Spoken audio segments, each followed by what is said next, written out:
తెలంగాణలో చలి తీవ్రత గత వారం రోజులుగా కొనసాగుతూ ఉండగా ఈ రోజు ఉదయం మరింత పెరిగింది.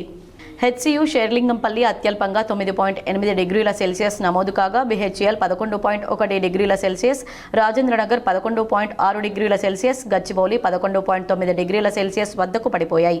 Quthbullapur, west Marredpally, Gajula Ramaram, Chandanagar, LB stadium, zoo park వంటి ప్రాంతాల్లో 12.5 డిగ్రీల సెల్సియస్ నుండి 13.9 డిగ్రీల సెల్సియస్ మధ్య ఉష్ణోగ్రతలు నమోదయ్యాయి.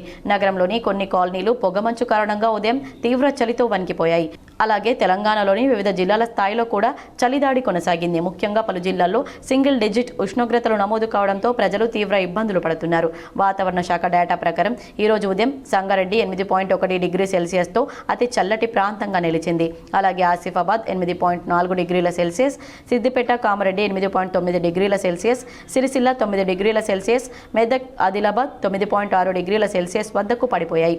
రంగారెడ్డి, నిజామాబాద్, జగిత్యాలలో కూడా 10 డిగ్రీల సెల్సియస్ చుట్టూ ఉష్ణోగ్రత నమోదవడంతో రాష్ట్ర వ్యాప్తంగా చలిగాలులు మరింత పెరిగాయి.